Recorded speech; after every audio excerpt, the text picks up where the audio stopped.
Yeah, that's that just dropped because they're still, as I said, maybe last week or the week before, they're still they're still casting people. Yeah. So that's big news.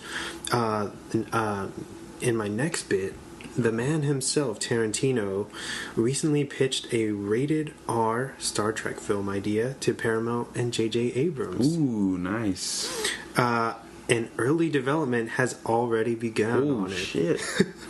After a writing room meetup with Mark Else, I think it was 3 or 4 different writers. Okay. Mark L. Smith is in the lead to pen the script, and he wrote the fantastic The Revenant.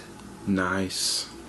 Yeah, Tarantino is set to direct, which will kick off a franchise. Oh, shit. And this is insane because this will be his first film. First film where he didn't write the script. Mm-hmm. The first film of a franchise that he's directing. So it's like this is insane. That's crazy. Yes. Do you think maybe that he'll maybe be stepping away from writing and directing his movies to take off some of that weight? Well, that's the thing is that he's said is that he doesn't want to do movies anymore. Okay. So that I don't know if he's this is going to be his last project. I'll put the air quotes up. Yeah. But yeah, he's set to direct this, and it came from his mind. Wow, rated R. That'd Star be pretty Trek cool. story. That'd be pretty cool. Yeah, it'd be interesting. And so Abrams is behind it, right? Yes, I mean, he would be supporting everything. Mm-hmm. Nice. Very, I like very it. cool. Yeah, that's cool. Yeah. So excited to see how that unfolds. The what's next? Oh, also piggybacking into your Venom news, Sony has released brand new artwork for the upcoming standalone Venom film, which displays the classic Venom costume, putting to rest the rumors of the Agent Venom storyline. I guess they did that on purpose to say, no, we are not doing the Agent Venom stuff. Okay. And we are instead keeping it classic. And the artwork is, I think, the Venom from 1988, which was McFarlane's creation. And there is still no confirmation on who will be donning Carnage, although Carnage will be a part of the story. But Riz Ahmed from the film we just did, Nightcrawler, a few episodes back, his camera guy, is rumored to be he might be helming Carnage. Nice. He's really good. That's pretty cool. And he's the main star from the Night of on HBO, which is a huge hit. I haven't seen it. Have you seen it? I haven't. I heard nothing but good things about it. Yes. Yeah. I want to check it out. I have HBO. I don't know. I'm dumb. Messing up. Moving on, Paramount is in charge of the new Are You Afraid of the Dark film. Nice. That is, they'll be bringing that back that from the dead. I don't know if you watched that as a kid. Yeah. It was a big kind of revolutionary show for Nickelodeon, which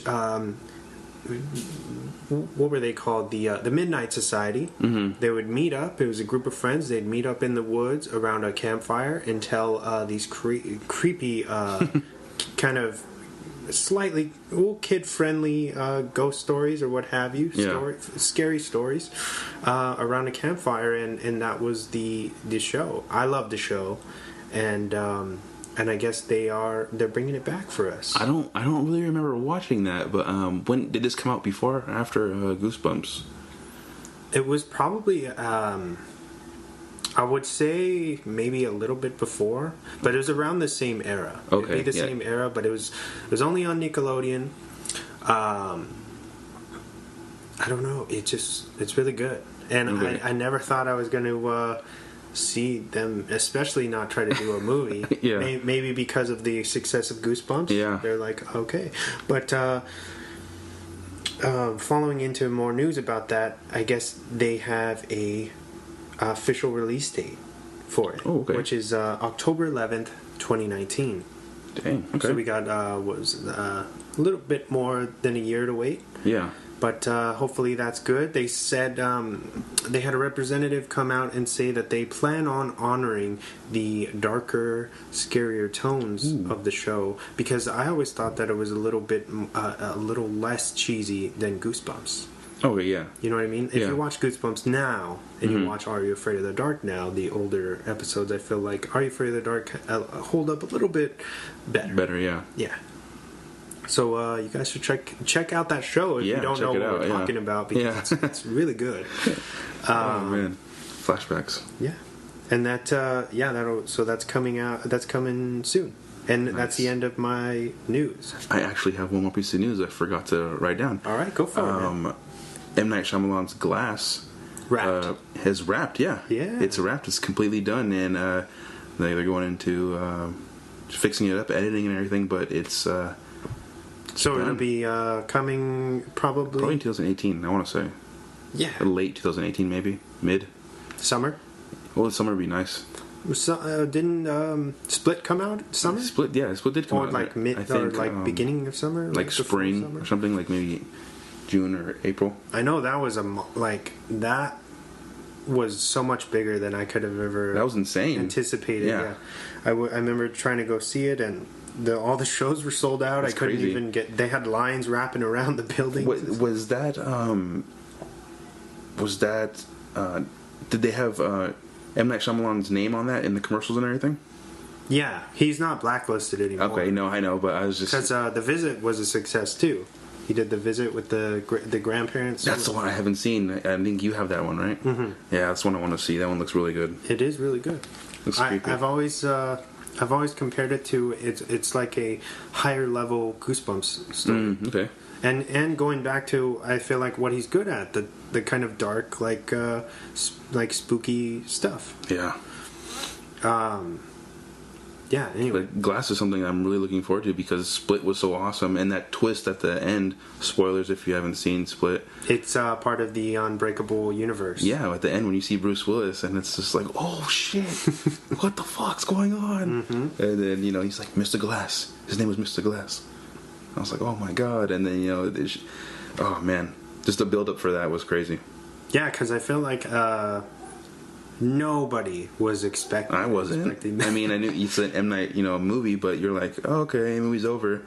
And then that little the cafe scene or whatever, the diner, and you see Bruce Willis right there, and you're just like, oh man, that's insane. Yep, they're gonna duke it out. Yeah, which is cool. And then Samuel Jackson's gonna be in it, coming back. Yeah, so I mean that's gonna be really cool. Very nice. Yes, that's it for the news, right? Yep. All right. Moving into our weekly recommendations. Yes, I have two.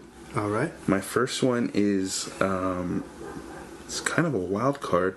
The Great Gatsby. The new or the new one? Okay. I like the new one. I like the old one too. With how many originals are old ones are there?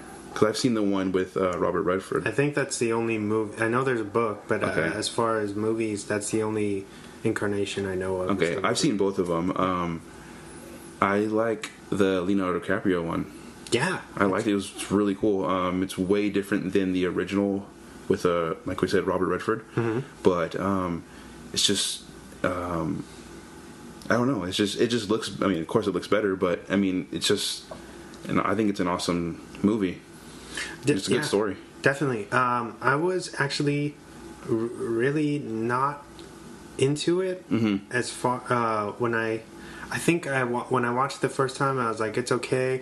But the first 20 minutes of because the filmmaker Baz Luhrmann, I think his name is, he did Moulin Rouge and, and Romeo and Juliet, the Leo DiCaprio one, which I fucking hate that movie. I hate it so bad. That's probably one of the movies that I hate the most ever in this fucking world. Romeo plus Juliet. So I really had kind of a gripe with that filmmaker, and I wasn't really You weren't sure, right? I wasn't on board with this Yeah. film. I was like, I'll check it out because I love DiCaprio. There's got to be a reason why he did this. And yeah, the first 20 minutes, I was like, what the fuck is wrong with these flash cut editing? It's so distracting. I hate it.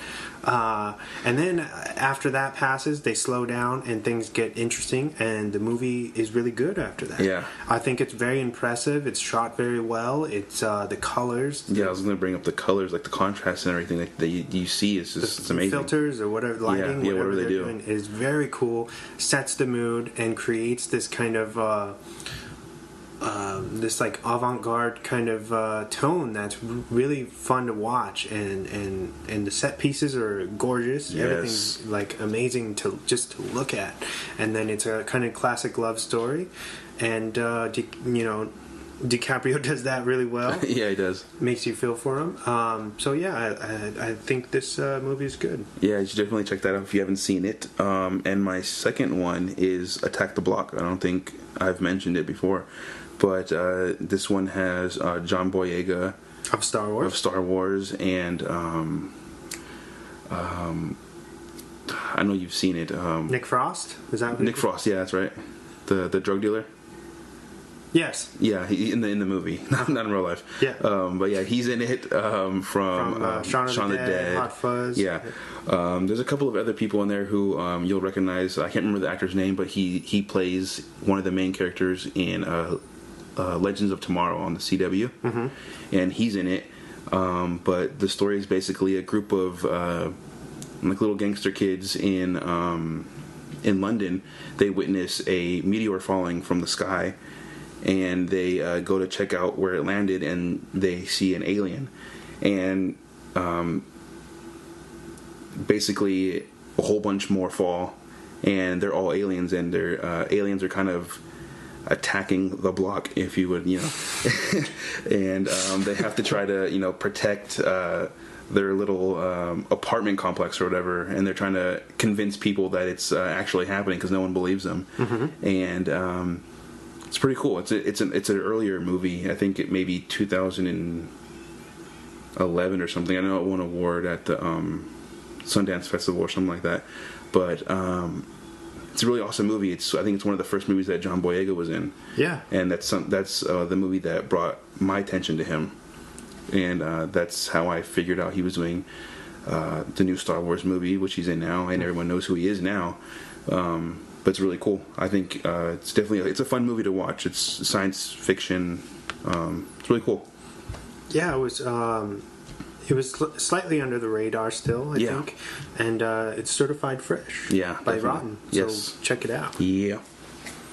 Is that it? That's my two recs. All right. So my first one is Bushwick on Netflix. I haven't seen that one. It's starring Dave Bautista of Guardians of the Galaxy and Blade Runner, and Brittany Snow, who's in the Pitch Perfect films. Is that the redhead? Yes. Okay. Yeah, and she's also in On the Doll and a few other. She's known for doing like a slew of like indie films. She's really good. I've always liked her, and this she's great in this film.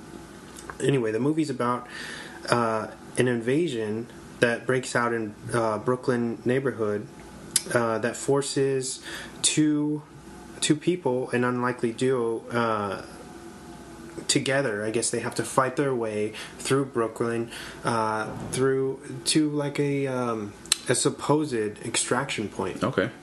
So there's like this huge war that starts in New York, and they're trying to figure out why. It's like this. I don't want to give it away because it's like a huge plot point. But somebody's invading, and and it kind of. You meet these two people who are polar opposites who would never talk in real life, and they forced to kind of team up and protect one another and try to get to this extraction point that might not even exist. Wow. Okay. But I mean, in a catastrophic event like that, you have to have a little bit of hope, right? Yeah. So, and the movie is shot very guerrilla, very, I think it's all looks very handheld. Okay. And they're not quite, it's not found footage like Cloverfield, but it has that chaos where you kind of running. The camera's kind of shaky, running with them and stuff. but it's not supposed to be found footage. No, yeah, but it's just kind of, you get that realistic feeling. Yes, and it looks to be, it couldn't have been all one shot because that's just too intense. But yeah, it plays out as if it's one shot. It follows this one Brittany Snow's character throughout the entire film, and you're witnessing all these things kind of at